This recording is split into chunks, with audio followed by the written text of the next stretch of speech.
150 besar ini. Assalamualaikum warahmatullahi wabarakatuh. Waalaikumsalam warahmatullahi wabarakatuh. Salam sejahtera untuk kita semua, Bapak Ibu.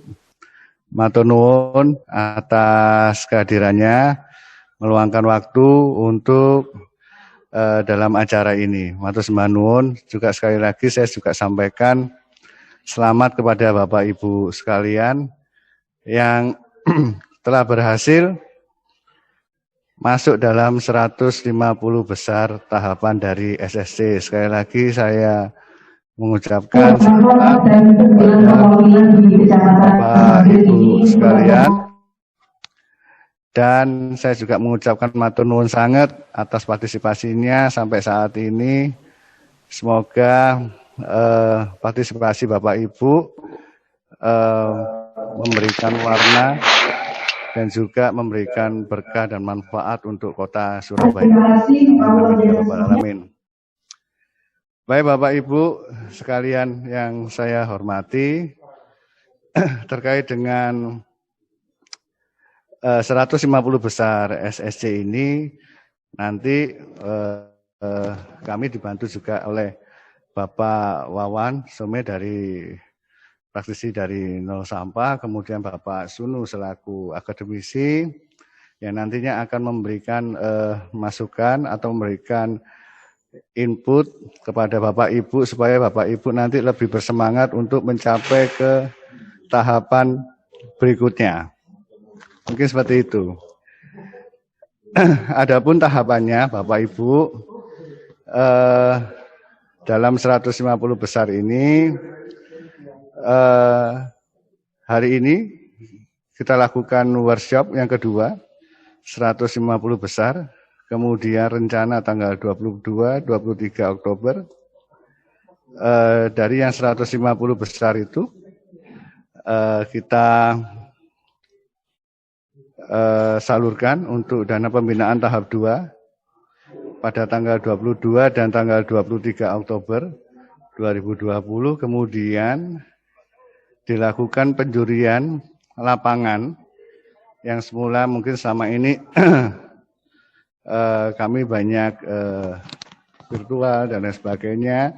Kali ini penjurian dilakukan di lapangan yang nantinya kami akan dibantu oleh Bapak Wawan Some, kemudian Bapak Sunu, kemudian juga dari OPD terkait, yaitu dari DKRTH sendiri, kemudian Nusewu dari Dinas Lingkungan Hidup, kemudian dari Dinas Kesehatan, kemudian dari Dinas Ketahanan Pangan dan Pertanian, kemudian dari DP 5A, kemudian dari Dinas Perdagangan, kemudian dari Pak Wawan Some, kemudian dari Pak Sunu, dan kemudian dari media. Jadi ada beberapa unsur yang nantinya akan membantu kami dalam penjurian.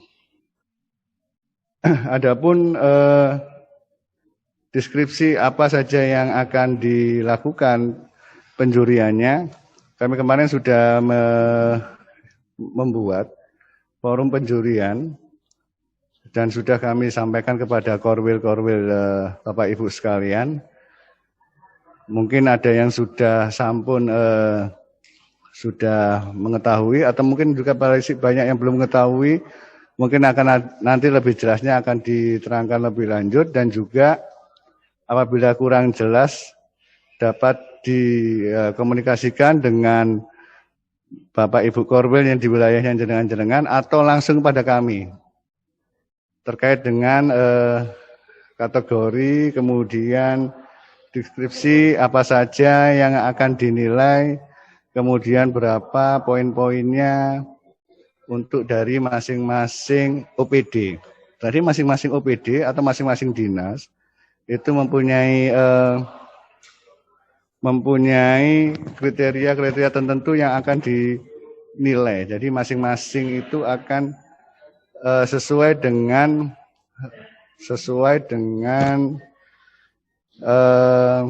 tupoksi dari masing-masing dinas tersebut.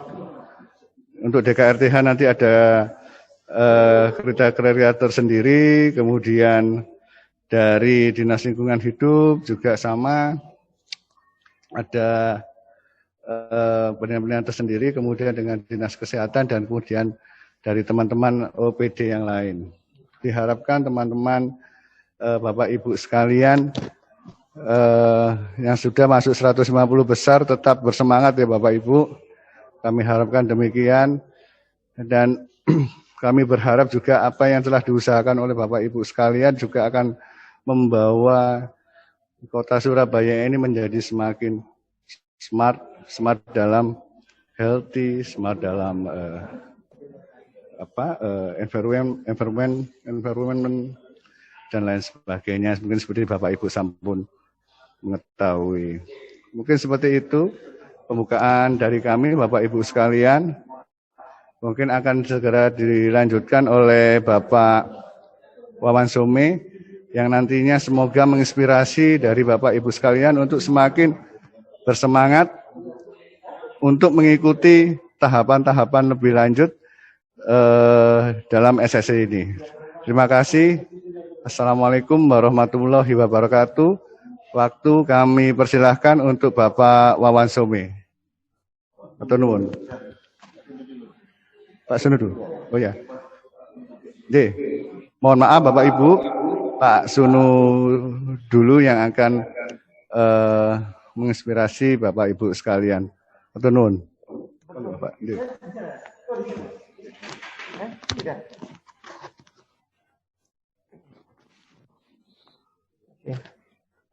Ya. Alhamdulillah. Assalamualaikum warahmatullahi wabarakatuh. Waalaikumsalam. Alhamdulillah kita masih diberi kesehatan, bisa bertemu via Zoom. Alhamdulillah, meskipun kondisi pandemik kita masih tetap bisa berkomunikasi. Jadi selamat kepada para RW yang sudah masuk 150 besar, yang kita akan mencari yang terbaik dari 150 ini, gitu ya. Nanti seperti yang diinformasikan kita akan mendapat juara 1, 2, 3, terus nanti ada kategori dan seterusnya. Nanti itu kita usahakan supaya banyak pemenangnya gitu ya Bapak Ibu ya. Jadi saya harapkan Bapak Ibu mempunyai peluang yang besar untuk mengupgrade ya apa-apa yang sudah ada atau penilaian-penilaian yang sudah ada dari para korwil-korwil yang sudah faskel-faskel kelurahan yang telah membina Bapak Ibu, sehingga dari situ Bapak Ibu bisa mendapatkan suasana kampung Bapak Ibu yang berubah, ada progres, ada peningkatan dari usaha yang Bapak Ibu lakukan. Oke, untuk pertemuan yang pertama yang diberi kesempatan kepada saya ini, saya menginformasikan ya, jadi poin-poin dari penilaian supaya Bapak Ibu itu tidak jauh melenceng dari apa yang diinginkan dari para juri gitu ya. Sehingga Bapak Ibu bisa fokus di situ. Untuk apa? Nah, di akademisi itu ada yang namanya kisi-kisi penilaian. Jadi kisi-kisi penilaian itu adalah suatu poin-poin yang diberikan kepada calon yang akan diuji untuk siap menghadapi ujian. Jadi mereka akan mampu mengetahui apa yang akan ditanyakan, sehingga dari situ mereka akan siap menyiapkan semua yang akan ditanyakan oleh para juri. Jadi dari situ di akademisi itu para mahasiswa atau apa itu mereka mempunyai informasi sehingga siap atau tidak dia melakukan itu. Jadi seperti di asesor itu Bu, ya.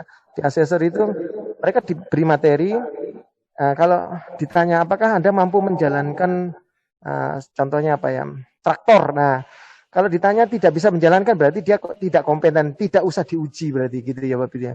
Jadi kalau seperti ini, kalau Bapak Ibu mampu percaya diri bahwa self assessment bahwa Bapak Ibu sudah punya kemampuan dan percaya diri, kita akan nilai. Jadi gitu Bapak Ibu. Jadi seperti yang diinformasikan dari DKRTH tadi, penilaian Surabaya Smart City itu ada 7 Bapak Ibu ya. Jadi jadi yang pertama pengelolaan lingkungan, penerapan protokol kesehatan, ini Bapak Ibu sudah paham semuanya. Pekarangan pangan lestari, keluarga mandiri, pertumbuhan ekonomi, partisipasi warga, dan peningkatan. Nah, ini yang menjadi poin-poin utama dari penilaian Surabaya Smart City ya. Meskipun masih banyak pertanyaan-pertanyaan, apa yang dimaksud keluarga mandiri? Apa yang dimaksud partisipasi? Apakah partisipasi warga itu joget-joget itu, gitu ya? Apakah partisipasi warga itu semua warga harus keluar semua seperti itu ya? Jadi itu yang kadang-kadang belum ditangkap oleh masyarakat, sehingga ya, kita menginformasikan apa yang akan Bapak Ibu lakukan seharusnya untuk penilaian partisipasi warga tersebut. Sebetulnya di Core Wheel sudah ada, tapi ada beberapa yang kurang jelas, sehingga ada beberapa yang belum menangkap, sehingga padahal mereka punya itu tapi tidak dimunculkan, sehingga penilaiannya juga akan mempengaruhi dari dewan juri itu. Oke, pertama silakan next. Nah, pengelolaan lingkungan. Di sini pengurangan sampah Bapak Ibu dengan penerapan 3R. Nah, ini yang kadang-kadang Bapak Ibu hanya reduce ya. Ada yang kurang satu itu Bapak Ibu ya. Recycle seperti itu. Jadi kadang-kadang sudah recycle, sudah reuse, tapi tidak reduce. Ya, itu kadang-kadang yang menjadi pertanyaan kita. Mereka sudah bisa menciptakan recycle ya Bu ya. Nah, reuse menggunakan kembali. Nah, apa bedanya reuse sama recycle? Itu yang Bapak Ibu perlu ketahui di sini gitu. Apa bedanya reuse, recycle sama reduce, mengurangi? Ya, itu yang poin-poin itu ya. Kita lanjut. Nanti Bapak Ibu bisa belajar lebih lanjut. Persentase ruang terbuka ya, hijau, dan pemanfaatan RDA untuk produk unggulan. Nah, ini juga Bapak Ibu kalau punya lahan kosong, nah itu pemanfaatan untuk apa? Apa untuk lahan parkir disewakan seperti itu Bapak Ibu ya. Kan atau apa? Jadi kelihatan dari situ sebenarnya lahan-lahan kosong itu bisa dimanfaatkan. Nah, itu juga salah satu penilaian dari pengelolaan lingkungan. Itu yang kadang-kadang Bapak Ibu kurang peka. Dari dilihat banyak lahan kosong tapi dibiarkan kosong. Nah, itu kan salah satu penilaian yang oke. Pemanfaatan air hujan.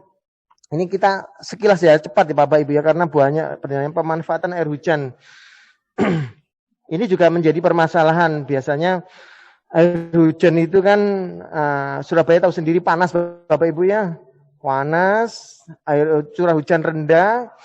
Nah, kita memanfaatkan got. Nah, air got itu Pak Ibu ya, limbah rumah tangga. Untuk apa? Nah, jangan diminum Bapak Ibu. Nanti terlalu ekstrim.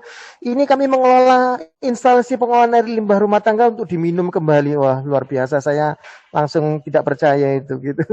Tapi kalau untuk siram-siram, untuk memelihara ikan, untuk itu masih oke, masih bisa. Siram-siram tanaman maksudnya Bapak Ibu ya. Jadi diolah dulu, dipisahkan, nah, sehingga bisa digunakan untuk itu. Terus untuk menyirami tanaman-tanaman pangan lestari nanti lebih lanjut. Sistem inovasi ekonomi bank sampah. Nah, apakah bank sampah itu sudah dikumpulkan saja? Apa sudah ada catatannya, ada inovasinya? Lah, inovasi itu macam-macam. Bapak Ibu bisa interpretasikan sendiri ya, Bu Ibu ya. Oke, lanjut. Pengolahan sampah basah. 5 penanganan pemilihan sampah basah dan kering. Nah, Bapak Ibu juga harus tahu bagaimana teknologi, bagaimana penanganan apa sudah ada di daerah tersebut dan seterusnya. Pengolahan sampah basah. Nah, pengolahan sampah basah itu kan kemarin sudah diajarkan, ada Bapak Ibu sudah mendapatkan magot ya, magot itu. Apakah pengolahan basah itu juga sudah diterapkan di Bapak Ibu, di kampung Bapak Ibu seperti itu?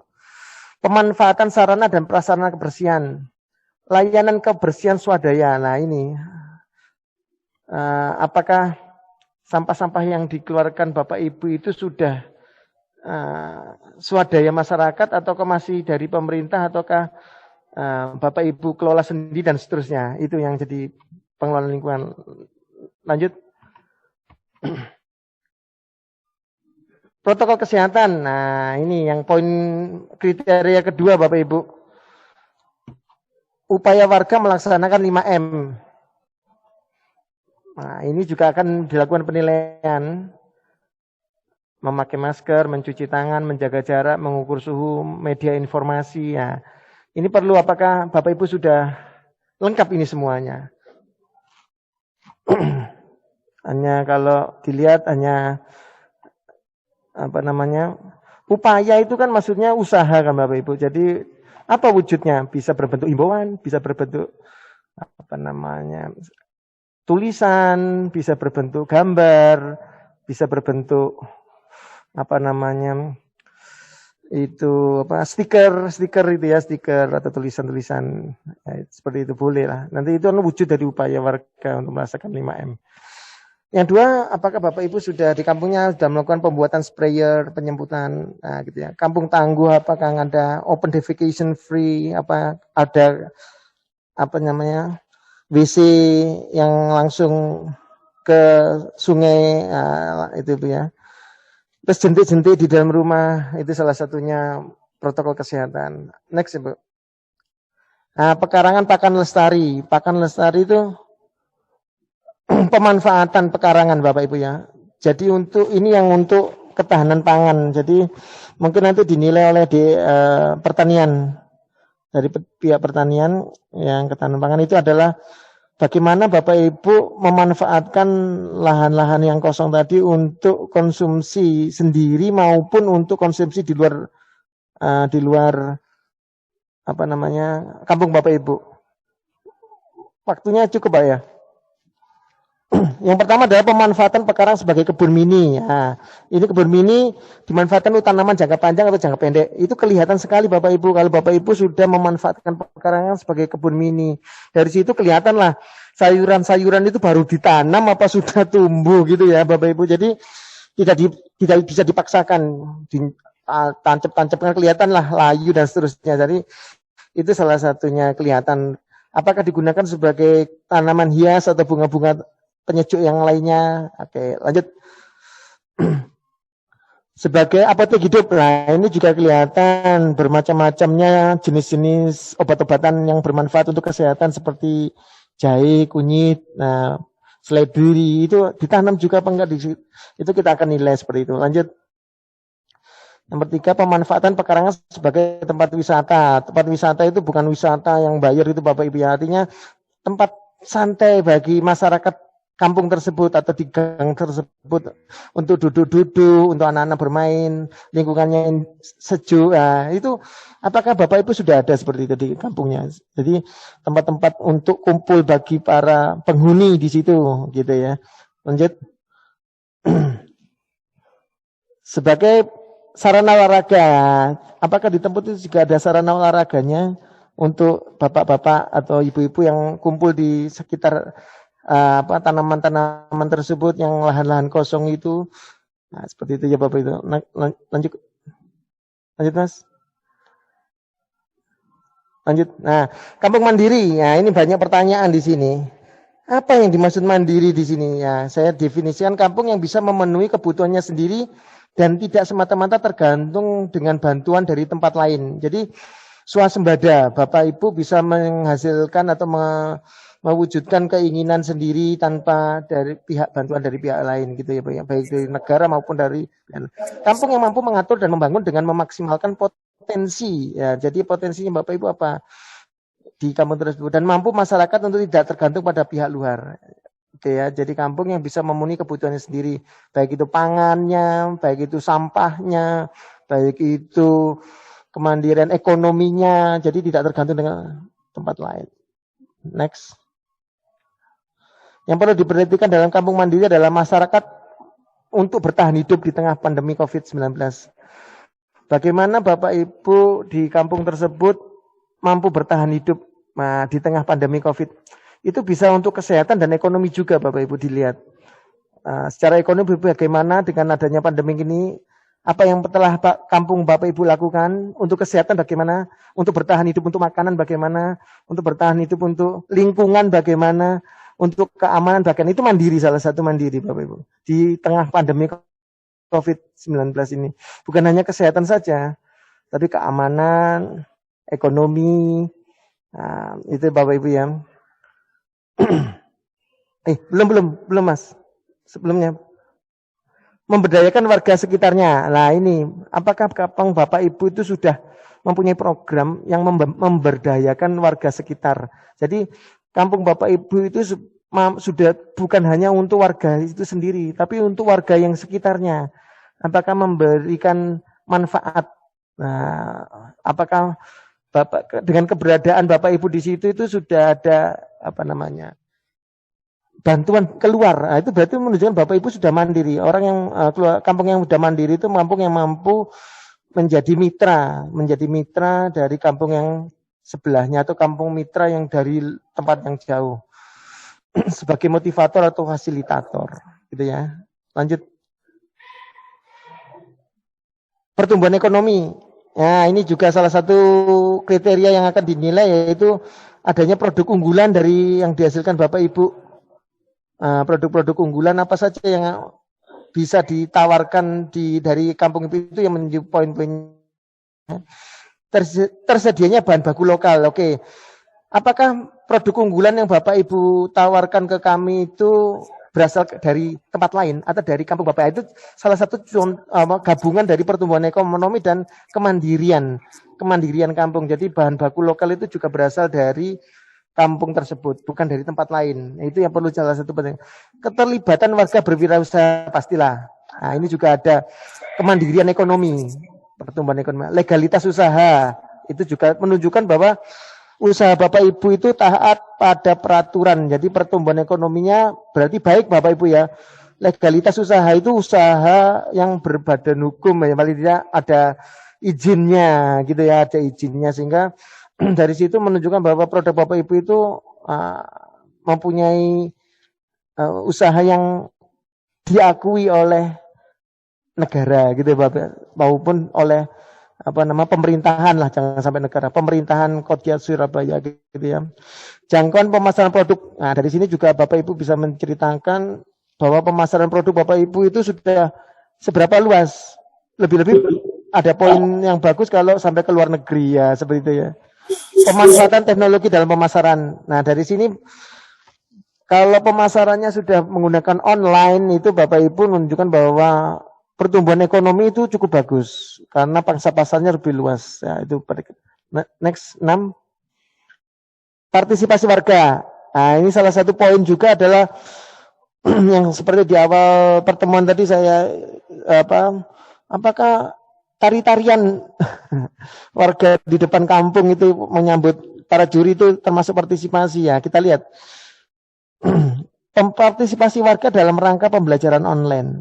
Nah, itu apakah warga itu sudah mengenal online, bagaimana kemandirian mereka menjual, mempromosikan dan seterusnya, mencari informasi,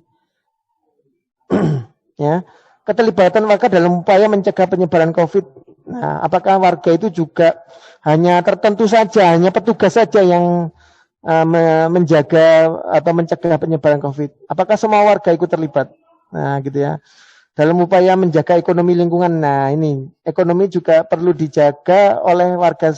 Artinya gini, ada suatu usaha di kampung tersebut, tetapi warganya tidak menjadi pekerja di situ. Itu salah satu contoh yang menurunkan penilaian juga. Keterlibatan warga dalam menjaga. Jadi kalau memang ada perusahaan di situ, warganya juga menjadi pekerja di situ. Dia merasakan ekonomi lingkungan dari sekitar yang industri tersebut. Nah, syukur-syukur bahkan dia bisa menampung warga-warga di sekitar luar kampung tersebut. Nah, tapi diutamakan adalah yang dari dalam kampung tersebut. Tapi kalau sudah menunjukkan pekerjanya sudah dari luar bekerja di kampung tersebut, itu menunjukkan partisipasi warga yang tinggi. Artinya mereka sudah mampu memberikan pengaruh kepada warga yang lain. Untuk menjaga kebersihan. Nah, ini tadi sudah. Next, lanjut. Nah, sekarang yang ketujuh, yang terakhir ada penilaian peningkatan progres. Ya, dari situ kita merangkum semuanya Bapak Ibu. Peningkatan progres ini adalah semua rangkuman dari semua kriteria, 6 kriteria tersebut. Apakah ada peningkatan dari masing-masing itu? Contohnya adalah tingkat partisipasi warga. Upaya masyarakat meningkatkan program pemilihan sampah. Apakah ada peningkatan dari sebelumnya? Apakah tetap aja seperti itu ataukah ada rencana-rencana ke depan? Nah, itu kita lihat apakah rencananya Bapak bagaimana dan seterusnya. Itu kan berarti ada progres, ada usaha untuk lebih meningkat, lebih bagus lagi kalau ada rencana itu. Saya pinginnya pemilihan sampah itu pakai mesin, Pak. Bagus kan? Pakai mesin ya, nah, bagus itu. Saya memilahkan antara plastik dengan kertas. Nah, pakai mesin blower. Boleh itu diciptakan. Oke ya, mengembangkan pekarangan, upaya masyarakat dalam mengembangkan pekarangan pangan lestari. Oke. Itu pengembangan salah satunya adalah Bapak kalau lahannya sempit, Bapak tetap berupaya supaya pangan lestari tetap ada, yaitu dengan menggunakan bertingkat. Astagfirullah. Menggunakan bertingkat, tanaman bertingkat atau tambulapot atau yang pakai ikan itu ya. Nanti diterangkan oleh Pak Wawan Some itu ya. Nah, bagaimana mengembangkan pekarangan pangan lestari itu. Jadi itu Bapak Ibu kisi-kisi atau arahan-arahan, poin-poin atau arahan-arahan di mana Bapak Ibu bisa mengevaluasi dirinya sendiri maupun kampungnya apakah layak dikatakan sebagai juara gitu Bapak Ibu ya. Apakah kampung saya itu sesuai dengan apa yang akan dinilai dari para juri gitu Bapak Ibu. Jadi mungkin itu dari akademisi, mungkin dilanjutkan oleh Bapak Wawan Some dan pemaparan yang lebih lanjut. Terima kasih. Kalau ada pertanyaan nanti setelah ini Bapak ya, setelah dua pemapar, nanti setelah itu kita melakukan pertanyaan. Monggo. Assalamualaikum warahmatullahi wabarakatuh.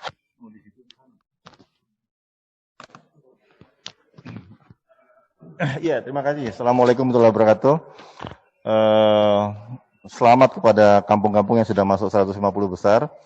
Jadi harapannya memang ada paparan saya ini lebih banyak pada mencoba mendorong bagaimana kampung untuk bisa melakukan lebih baik, bagaimana perkembangan, jadi terus berkembang nyata.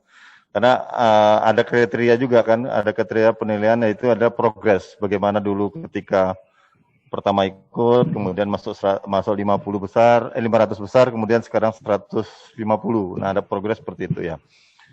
Ya, bisa dimulai, Mas.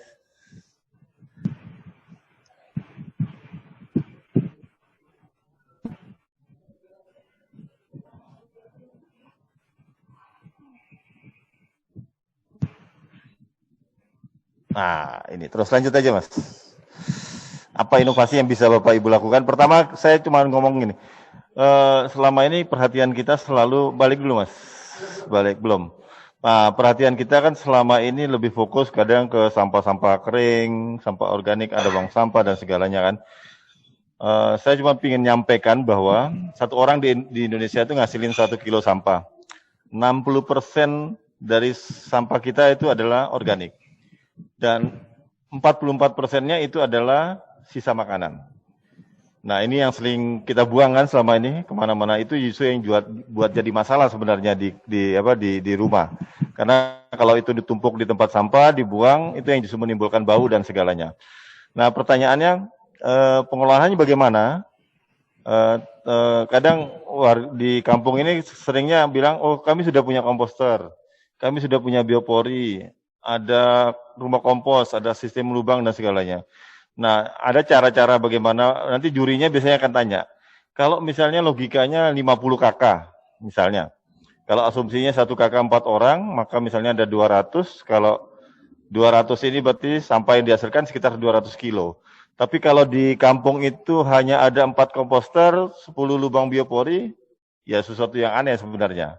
Jadi jurinya pasti akan mikir, wah ini berarti ada sampahnya yang dibuang ke tempat sampah dan masuk TPA. Nah, ini yang harus dipikirkan metodenya apa khusus untuk sampah-sampah organik ini yang harus dilakukan. Sebenarnya mengolah sampah organik ini tidak terlalu ribet sebenarnya. Bapak Ibu pasti sudah banyak tahu, pasti banyak paham. Misalnya sebagai berikut kita lihat misalnya, ya lanjut, ada Takakura misalnya, ini semua tahu. Kalau misalnya pakai keranjang mahal, sekarang bisa pakai kaleng cat bekas. Ini dilobang-lobangin. Tapi kalau lubangnya sebesar ini mungkin sebaiknya di dalamnya ada kasa ya. Sebaiknya agak ada kasa sehingga lalat tidak bisa masuk dan segalanya. Ini salah satu inovasi yang bisa dilakukan. Terus lanjut. Ini biasanya bisa, kalau Takakura ini bisa nampung untuk sekitar satu keluarga harusnya punya satu. Kemudian ada komposter aerob ini. Komposter aerob ini biasanya bisa untuk nampung sekitar 5 sampai 10 kakak. Jadi bisa dibuat. Tapi biasanya yang paling ideal satu ini dibuat satu pasang. Artinya gini, Kalau 10 kakak punya satu mungkin agak aneh.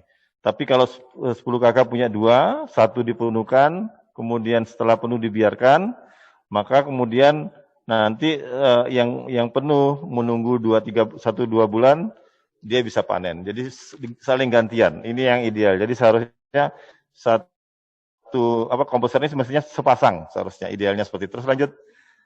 Tapi kalau misalnya nggak punya ini bisa model kalau di halamannya punya tanah kosong bisa dibuat model-model lubang seperti ini. Nah, model-model lubang seperti ini bisa dibuat tidak harus kalau ada dana, oke, kiri kanannya di semen, tapi prinsip bawahnya tetap harus ada tanahnya. Nah, idealnya biasanya kalau mau bagus biasanya diselang-seling antara sampah daun, kemudian sampah sisa makanan, sampah buah, baru di atasnya ada sampah-sampah daun kering untuk mencegah bau dan mencegah belatung terjadi. Ini akan lebih bagus lagi kalau kemudian nanti ketika terakhir ditutupin dengan tanah atau kompos setengah jadi. Lanjut. Kalau ini ada yang model baru sebenarnya, ini yang sebenarnya bukan model baru sebenarnya, ini ada beberapa inovasi dari warga. Warga di Rungkut Menanggal sudah pernah melakukan ini, mereka menyebutnya namanya sumur Takakura atau kemudian kalau sekarang ada yang menyebutnya sebagai biopori jumbo. Jadi ini bis beton digali satu bis beton sekitar 1 meter, sampah 1 RT bisa masuk ke sini. Jadi kalau 1 RT punya 2-3, ini sebenarnya urusan sampah organiknya sudah selesai sebenarnya, hitungannya bisa terolah semua. Lanjut, ya Mas. Oh, kenapa ada lubang di atasnya? Supaya ada udara yang masuk. Ada udara yang masuk sehingga yang terjadi adalah proses aerob. Ya, terus. Nah, kalau lahannya ada, kemudian bisa buat model yang kayak kayu-kayu seperti ini atau papan seperti ini. Tapi mungkin tidak semua kampung bisa melakukan ini. Nah, ini bisa jadi pilihan-pilihan aja. Lanjut terus. Kalau yang banyak juga yang seperti ini biasanya. Bisa yang modelnya aerob. Kalau yang aerob ini memang biasanya akan menghasilkan lindi yang kemudian bisa dimanfaatkan untuk pupuk cair. Pupuk cair organik dan ini yang bisa dilakukan. Ini prinsipnya tutup rapat supaya apa? Supaya yang terjadi adalah proses anaerob karena tidak ada udara. Lanjut. Nah, kalau khusus sisa makanan sebenarnya yang paling ideal memang pakai maggot. Nah, kemarin Bapak Ibu sudah dapat maggot. Saya yakin sudah banyak yang belajar dan tentu sudah tidak perlu jijik lagi kan karena ternyata sederhana sekali dan maggot ini ternyata sangat rakus untuk sampah-sampah sisa makanan. Nah, yang mungkin yang perlu dipikirkan adalah ketika memang mengembangkan maggot ini adalah bagaimana kemudian membuat ruang kawin, ruang untuk supaya si lalat ini nanti akan bertelur kemudian akan berkembang biak lagi. Nah, selain itu ada satu yang paling penting yaitu makanannya. Makanannya lalat ini adalah sampah-sampah sisa makanan. Nah, kalau kemudian ingin menerapkan maggot ini sebaiknya di kampung mungkin bisa buat istilah namanya tabungan sisa makanan. Jadi bank sampah sisa makanan atau ada pemisahan sampah makanan dengan sampah organik maupun dengan anorganik lainnya. Karena maggot kalau untuk daun dia tidak terlalu suka. Dia akan lebih suka sampah-sampah yang sisa makanan segala. Ini mungkin bisa jadi apa? Nanti ini akan jadi penjuri ya di teman-teman yang juri ngelihat bagaimana sih maggotnya kemarin berhasil apa tidak, berlanjut apa tidak. Nah, ini yang bisa jadi jadi penilaian oleh tim juri. Lanjut. Nah, biopori sering jadi masalah. Yang kanan ini sebenarnya itu Facebook dari penemu biopori. Beliau menegaskan bahwa sebenarnya pipa casing yang panjangnya 40 sampai 1 meter yang biasanya dilakukan oleh warga itu salah. Kenapa salah? Karena itu justru menghambat si fauna tanah, misalnya cacing, serangga tanah dan segalanya untuk mengolah sampah. Ini yang harus diluruskan. Jadi kadang kalau warga bikin biopori mahal katanya, karena harus beli pipa, harus beli tutup dan segalanya. Nah, ini yang mungkin harus dipikirin. Jadi sebenarnya idealnya lubang digali hanya bagian ujung atas yang 5 sampai 10 cm aja yang diperkuat supaya tanah tidak longsor sebenarnya. Nah, kalau selama ini kan warga saya ngelihat bikinnya pakai lubang yang panjangnya bisa 40 cm, bisa 50 cm, harganya kan jadi lebih mahal sebenarnya. Justru ini sebenarnya mengganggu serangga tanah yang seharusnya mengolah sampah-sampah untuk jadi kompos tadi. Lanjut terus. Nah, di mana ini ada cara yang sederhana sebenarnya. Kalau Bapak Ibu di kampung punya pohon, sebenarnya bisa digali aja di sekeliling pohon itu bikin lubang biopori. Jadi nanti daun-daun dari pohon itu tidak perlu dibuang, tapi dimasukkan di lubang-lubang yang ada di sekitar pohon, bikin 4 dan segalanya. Kemudian nanti gimana? Nggak usah dipanen. Kalau sudah penuh, bikin lubang baru lagi. Berarti kan kita sama dengan mengompos atau memberi pupuk pada tanaman yang ada di sekitar situ. Nah, kalau di tanah-tanah yang lahan kosong harusnya direndahin dulu, sehingga airnya bisa ke arah situ, kemudian kita buat lubang-lubang seperti itu.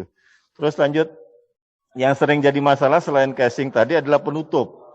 Idealnya penutupnya tidak harus mahal sebenarnya. Ada beberapa kampung yang bisa manfaatin, misalnya lubangnya di lubang bioporinya nggak usah pakai penutup, lalu penutupnya apa? Penutupnya adalah pot tanaman. Jadi kalau kita kemudian nanti ngisi sampah, itu bisa digeser sampahnya, potnya kemudian sampah masuk. Atau ini ada inovasi baru dari penemu biopori, lubangnya itu dikasih bambu, kemudian bambunya itu digantungin tanaman-tanaman sayur dan tanaman hias yang pakai kompos dari biopori. Kemudian kalau kita nyiram airnya, kelebihan air dari tanaman ini tidak kemana-mana tapi masuk lagi ke lubang biopori. Ini mungkin inovasi yang bisa dilakukan ke depan. Terus lanjut. Nah, pengolahan sampah plastik seperti apa? Bank sampah, ada berapa kakak dan segalanya. Ini yang perlu didalamin. Tapi biasanya kalau kemudian satu RT tidak semuanya jadi anggota bank sampah, maka perlu inovasi. Inovasi apa yang bisa dilakukan? Salah satunya adalah misalnya bagaimana caranya supaya sampah anorganik atau sampah plastik ini tidak masuk ke TPA atau tidak dibuang sembarangan. Nah, ini yang harus dilakukan. Misalnya ada beberapa warga misalnya mendaur ulang plastik, mendaur ulang kertas dan segalanya, atau ada yang modelnya karena tidak semua warga mau jadi anggota bank sampah, mungkin bisa jadi ada sedekah sampah, ada tabungan sampah dan segalanya. Ini yang mungkin bisa jadi inovasi yang intinya bagaimana supaya sampah kertas, sampah plastik tidak dibuang sembarangan, tidak dibuang ke TPA. Jadi bagaimana caranya? Nah, data ini yang nanti harus disampaikan ke juri-juri untuk melakukan itu. Terus lanjut, ya. Nah, terlalu ada upaya-upaya pengurangan. Apa yang bisa dilakukan? Misalnya, bagaimana mengajak warga untuk misalnya ngurangin pemakaian kantong plastik, ngurangin sedotan, terus kemana-mana bawa tumbler, bawa botol minum sendiri. Atau misalnya ada himbauan, ayo ngurangin pakai popok sekali pakai.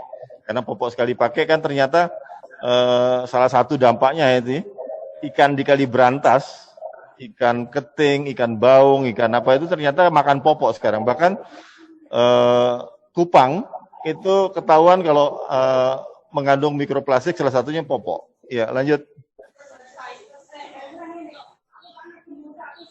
Lalu upaya untuk ngurangin sampah organik, terutama sampah siap makanan apa misalnya?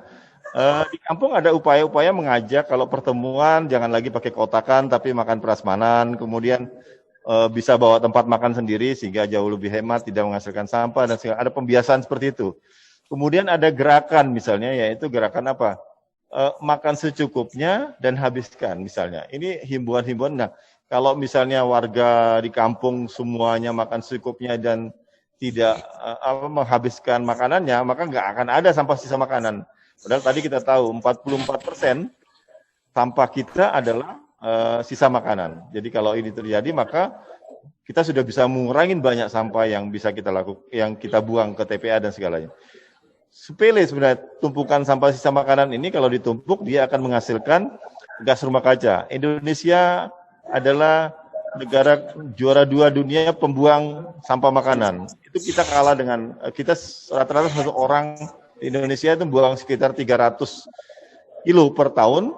Kita kalah dengan Arab Saudi saja. Ya, lanjut. Nah, sekarang bagaimana inovasi di tanaman? Biasanya kalau kampung mungkin kadang menghijaukannya hanya seluruh kampung supaya hijau, tapi ini akan lebih fokus kalau misalnya di titik-titik tertentu dipusatkan. Ada yang pakai botol, kemudian ada yang pakai kain. Ini saya kemarin ngamatin ada beberapa kampung yang sudah menjahit sendiri. Walaupun memang ada yang dijual secara online, tapi ada beberapa kampung ini kreatif, manfaatin karung bekas, kemudian mereka menjahit, dan ini jadi sesuatu yang luar biasa sebenarnya. Jadi sebaiknya kalau ada vertical garden seperti ini ditumpuk di satu titik, sehingga jadi lebih kelihatan. Lanjut. Nah, kalau misalnya kampung-kampungnya yang gangnya sempit, yang tidak mungkin menanam pohon, mungkin bisa inovasinya bisa pakai tabula pot. Tanaman buah dalam pot. Tapi kalau tabula pot ini sebaiknya memang selain menggunakan kompos, juga dia harus menggunakan pupuk cair organik. Nah, ini yang dengan mengolah sampah jadi kompos, berarti warga akan terpenuhi tabula potnya. Dengan mengolah sampah jadi pupuk cair, berarti warga akan terpenuhi pupuk cairnya untuk tabula pot ini. Dijamin buahnya pasti akan lebih segar dan lebih subur. Lanjut. Yuk. Ini ada yang menarik sebenarnya. Beberapa kampung yang gang-gangnya sempit, mungkin mereka justru bisa memanfaatkan atap rumahnya untuk taman, untuk kebun sayur dan segalanya. Ini kalau bisa dilakukan akan lebih menarik sebenarnya. Ini ada keuntungannya kalau rumah-rumah yang atapnya ditanamin sayur seperti ini pasti rumahnya pasti akan sejuk, pasti akan lebih rindang, dan kalau cuaca di dalam suhu di dalam rumahnya pasti akan lebih rendah dibandingkan. Ini bisa dilakukan. Saya yakin ada beberapa kampung di Surabaya sudah melakukan ini. Nah, ini mudah bisa jadi sesuatu yang luar biasa kalau kemudian beberapa rumah belajar untuk kemudian memperbanyak menghijaukan atapnya. Lanjut. Ini ada beberapa kreasi, mungkin kalau kampung-kampungnya yang sering masalah dengan tikus, sering masalah dengan hama, sering masalah dengan lahan-lahan yang sempit, bisa model-model gantung, bisa model nempel seperti ini. Media tanamnya bisa cukup air, kita bisa memilih beberapa jenis tanaman yang bisa media air, misalnya siri-sirian.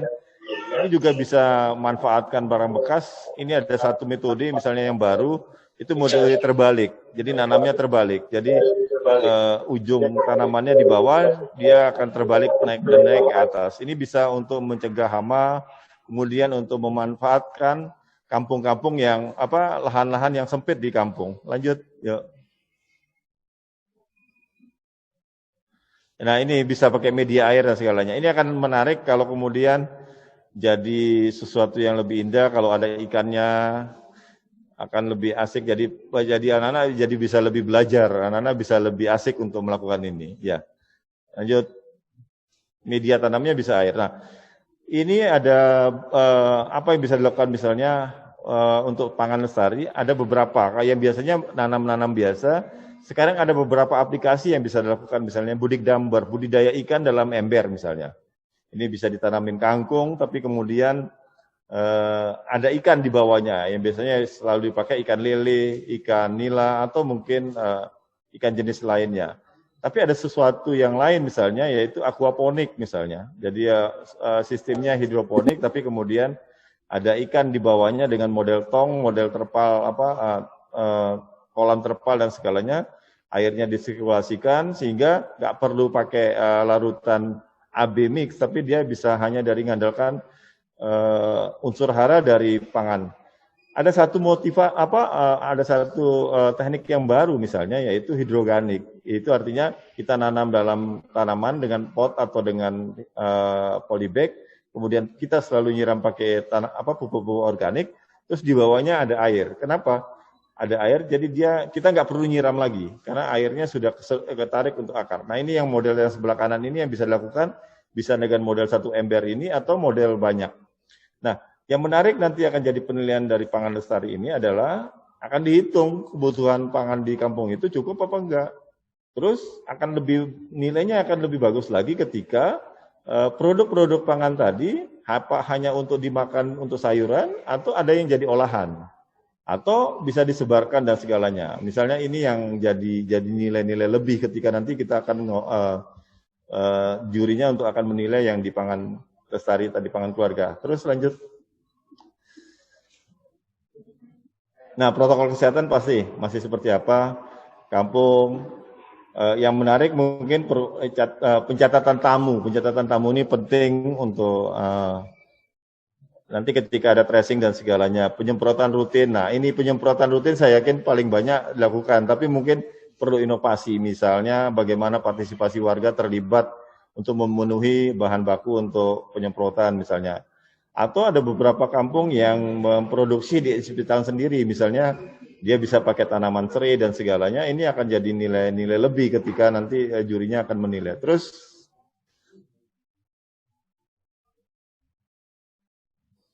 UKM-nya bagaimana? UKM-nya, siupnya seperti apa? Pemasarannya apa? Apa pemasarannya hanya di lingkungan sendiri? Atau sudah lebih luas? Atau bagaimana mereka memanfaatkan jualan online? Karena COVID ini sebenarnya kesempatan jualan online. Ini yang bisa jadi inovasi. Atau kalau dia produknya produk UKM-nya terdaftar dan segalanya, apakah memang sudah bisa dititipkan di beberapa sentra UKM-nya Kota Surabaya yang ada misalnya di Siola atau di Mer dan segalanya. Oke, lanjut. Ya, habis. Itu mungkin yang bisa disampaikan. Jadi nanti kita mungkin kalau ada yang bertanya, ada apa, mungkin nanti kita bisa diskusi lebih lanjut. Terima kasih. Assalamualaikum warahmatullahi wabarakatuh. Baik, Bapak.